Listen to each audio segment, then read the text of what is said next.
get to. Let's not confuse distance with displacement. The third thing is people say, I can't achieve great things. I'm not special, I'm not skilled. And that is also a ridiculous statement. It's a ridiculous myth. Show me great men who have achieved greatness, and by Allah, they have problems. Show me great men, and every single one of them were either not very literate, they were not very, very educated. Not every one of them were very, very eloquent. Not everyone was rich. Not everyone came from a great family.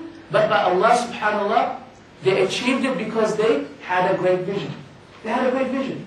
Take the examples of Malcolm X. Take the examples of Nelson Mandela. Take the examples of Muslims and non-Muslims. Take the example of Rasulullah sallallahu alaihi wasallam. Nabi al-Ummi.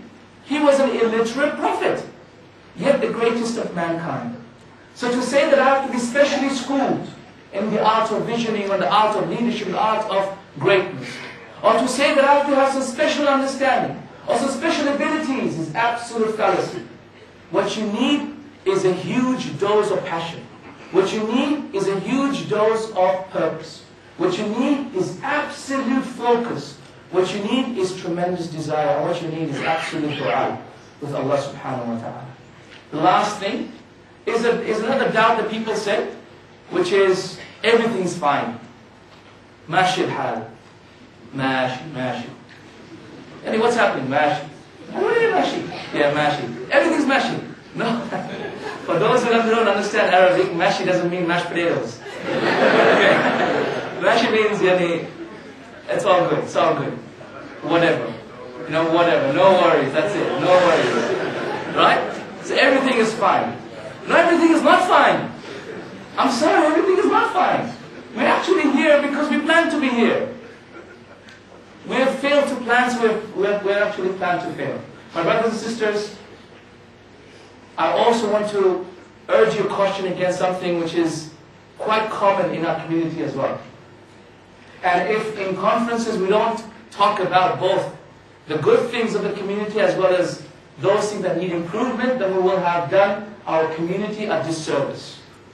So one of the things that we find in small communities is this tall poppy syndrome, wherein this person who tries to achieve a lot or has a great vision is cut down by others. And no, you can't achieve this. Or you can't do this because you think you're too good. Come down, sit down. You're not that good. Just chill out. What do you mean chill out? Let him go. Unleash his potential. Bismillah, brother. You want to do that? Try. You might fail, so what? Try again. You might fail again, so what? Try again. Soon you'll realize what your potential really is. And what your ability really is, inshallah. And this is exactly what we should be encouraging, inshallah ta'ala, in our community. Telling our youth, encouraging them to have great visions, to achieve great things with their life, inshallah ta'ala, and that is exactly the way of the people of the past. And I remind you of the two youth who killed Abu Sufyan. Who killed Abu Jahl. Abu Jahl was not killed by great companions that were big and tall and mighty and strong. They were killed by two young kids. And two young kids, they came to a companion in the Battle of Badr and said, "Oh uncle, can you tell me where Abu Jahl is?" He said, "Why, oh my little son?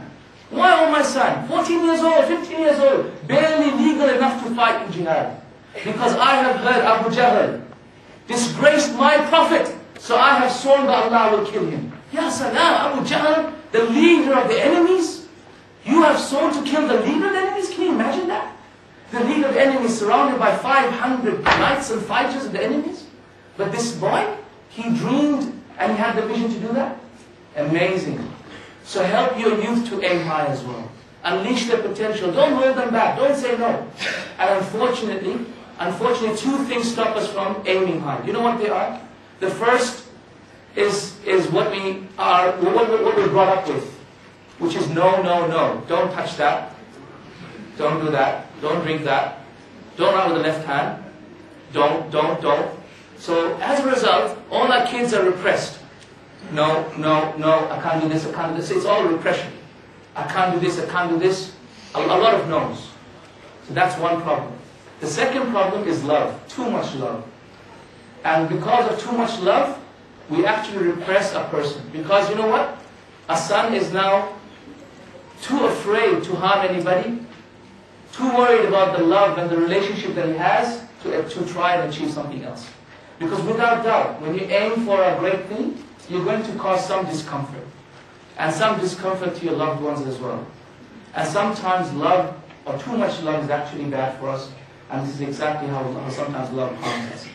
My brothers and sisters in Islam, I hope that inshallah throughout this conference you will focus on learning about how great these great men were.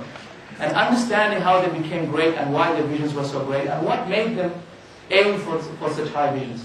I also hope that you will go back and think about exactly your purpose in life and your vision for helping Islam. Ask yourself this question: what have I done for Allah? What have I done for Islam? And inshallah ta'ala, when you find an answer for that, then rest easy. When you have not found an answer for that, then this is the right time to start asking. Jazakumullah khair. Assalamu alaikum wa rahmatullahi wa barakatuh.